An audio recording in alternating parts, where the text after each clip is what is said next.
Mirror हम लोग हर उस ऑब्जेक्ट को कह सकते हैं जिसमें रिफ्लेक्टिंग सरफेस हो।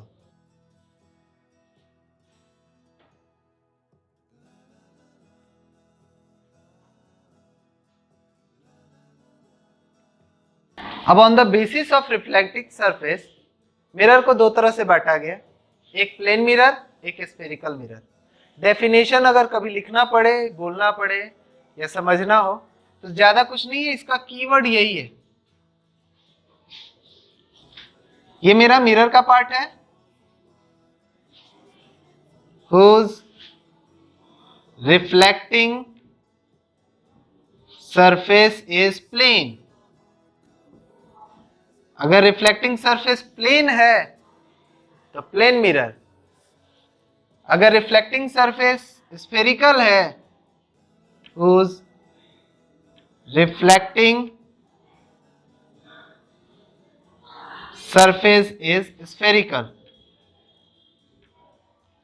जिसका रिफ्लेक्टिंग सरफेस स्फेरिकल हो गया उसको हम स्फेरिकल मिरर बोलेंगे। प्लेन मिरर जिसका reflecting surface plane, spherical mirror जिसका रिफ्लेक्टिंग सरफेस स्फेरिकल, और मिरर जिसके पास हैविंग रिफ्लेक्टिंग सरफेस।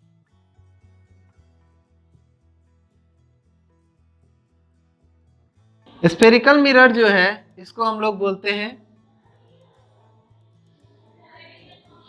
दो तरह का। एक हमारा जो स्फेरिकल मिरर होता है वो है कॉनकेव,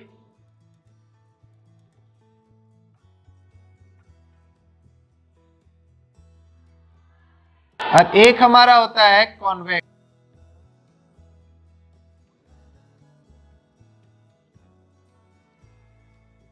अब इसका अगर हमको डेफिनेशन लिखना हुआ तो साफ साफ, the mirror whose reflecting surface is concave।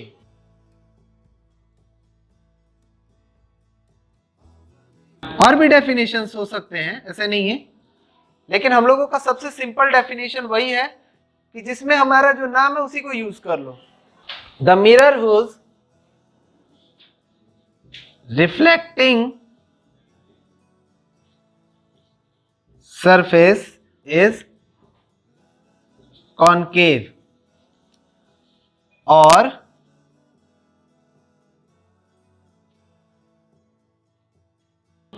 Bulging in,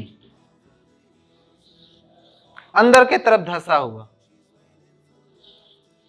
convex के लिए the mirror whose reflecting surface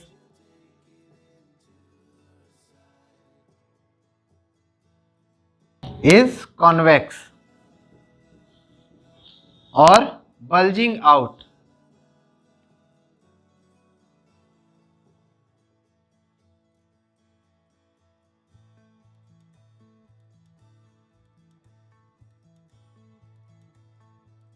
ये मेरा कर्व्ड सरफेस है। अब ये मेरा जो है कॉन्वेक्स मिरर बनेगा या कॉनकेव मिरर बनेगा, ये डिपेंड करता है हम इसको पॉलिश किधर से कर रहे हैं।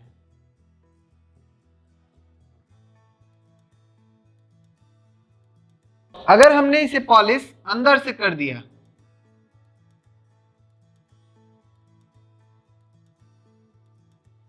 तो इसका रिफ्लेक्टिंग सरफेस बल्जिंग आउट हो गया, और जब ये बल्जिंग आउट हो गया तब ये बन गया कॉन्वेक्स मिरर।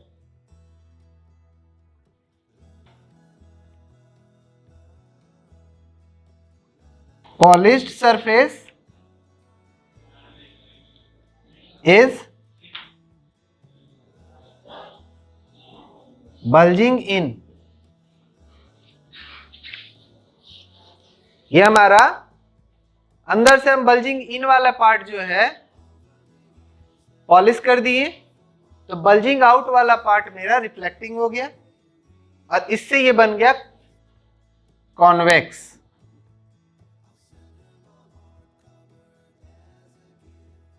ये मेरा हो गया सरफेस रिफ्लेक्टिंग।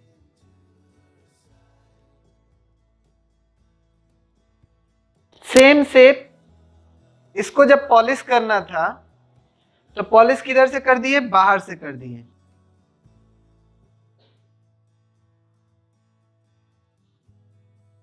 जब इसको हम बाहर से पॉलिश कर दिए तो इसका रिफ्लेक्टिंग सरफेस जो है अंदर में है, तो पॉलिश किधर से किए? उल्टा, पॉलिश्ड सरफेस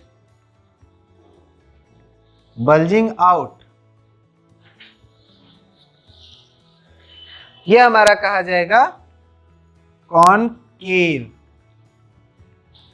केव मतलब गुफा, तो जो अंदर धंसा हुआ है कॉनकेव। तो जब हमारा पॉलिश सरफेस जो है बाहर हो, रिफ्लेक्टिंग सरफेस अंदर होगा, उसको हम लोग बोलेंगे कॉनकेव मिरर। कॉनकेव मिरर और कॉन्वेक्स मिरर, इनसे जुड़ा हुआ कुछ टर्म्स हैं जो काफी जरूरी है ताकि हम लोग रे डायग्राम इसका समझ सकें। हमारा कोई भी स्फेरिकल मिरर किसी स्फीयर का पार्ट होता है, तो ये हम लोगों का एक स्फीयर है, उसका यहां से लेकर यहां तक एक छोटा सा पार्ट कट करके निकाल दिए। तो अगर ये स्फीयर है तो इसका सेंटर भी होगा। ये मेरा जो है मिरर, इसका जो सेंटर होता है उस पॉइंट को बोलते हैं हम लोग पोल।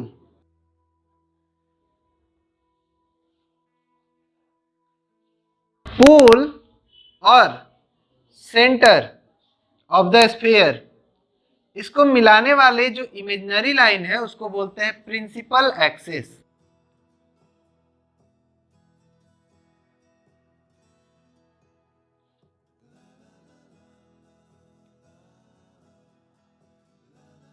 ये हमारा हो गया सेंटर।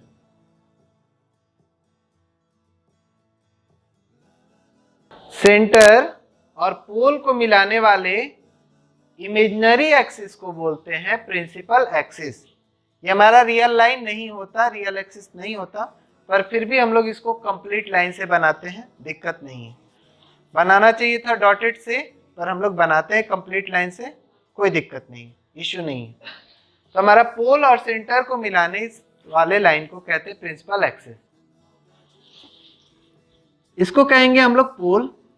ये हमारा क्या होता है, सपोज करो ये हमारा कोई कॉनकेव मिरर है, इसका ये पोर्शन पॉलिश कर दिए, अंदर वाला मेरा रिफ्लेक्टिंग हो गया। तो जो पोल है वो इस पूरे मिरर के बीचों बीच मिलने वाला पॉइंट है। यहां नहीं इमेजिन करना है कि ये यहां है, नहीं, एज पर नहीं है, ये हमारा सेंटर पे है, यहां पर। अब इसको हम लोग दिखाएंगे जब डायग्राम वाइज, तो ये ऐसे दिखेगा, ठीक है। तो ये हम लोग इसी तरह दिखाते हैं, ये यहां इमेजिन नहीं करना है, ये चीज यहां पर है। अब ये सेंटर तो स्फीयर का है, उसी सेंटर को हम लोग बोल देते हैं centre of curvature. The centre of the sphere whose mirror is a part is called center of curvature। हालांकि ये सब डेफिनेशन नहीं आते, पर याद रहना चाहिए, और नहीं भी याद है तो बनाने आना चाहिए। ये एक स्फीयर है, उस स्फीयर के सेंटर को सेंटर ऑफ कर्वेचर बोले। The centre of the sphere whose mirror is a part is called center of curvature। यहां से यहां की दूरी को हम लोग बोलते हैं radius. The radius of the sphere whose mirror is a part is called radius, radius of curvature। जो हमारा मिरर होता है उसके दोनों एंड को मिलाने से जो हमारा व्यू बन रहा है, यानी कि लाइट यहीं से इंटर कर सकता है। लाइट अगर मेरा यहां आए वो इंटर नहीं कर सकता है, लाइट यहां आए तो इंटर नहीं कर सकता है। लाइट जब यहां पर पड़ेगा तो यानी कि इस रीजन में लाइट इंटर कर सकता है, इसको बोलते हैं अपर्चर।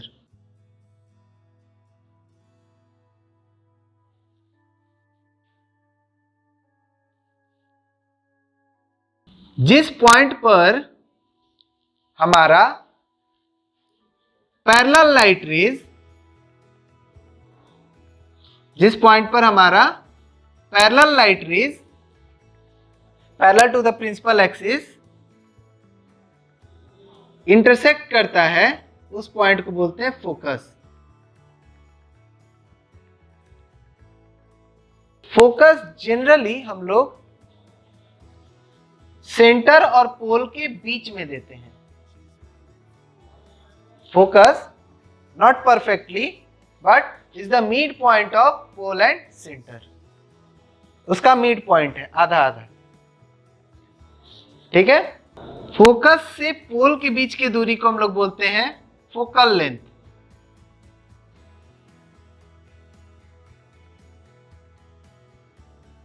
यानी पहला हमारा आया प्रिंसिपल एक्सिस। प्रिंसिपल एक्सिस हम लोग कहेंगे imaginary line passing through pole and centre of curvature. Centre of curvature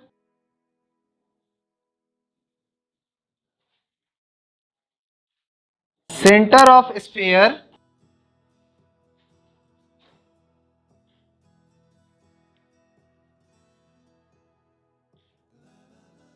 whose mirror is a part pole।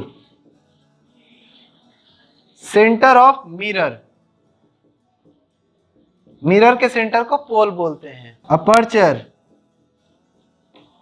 The length of mirror opening.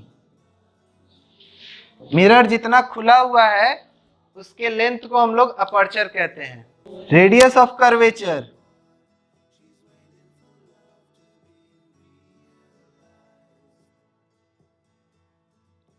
Radius of sphere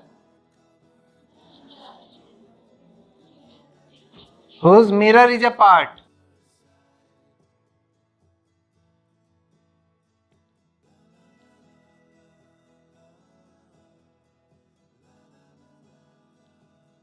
इसको हम लोग आर से दिखाते हैं, capital are.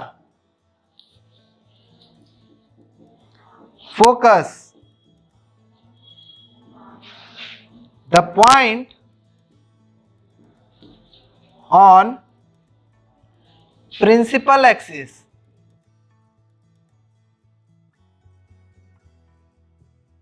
where all light rays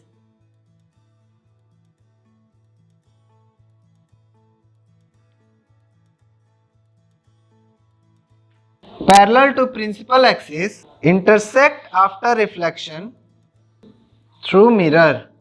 focal length the distance between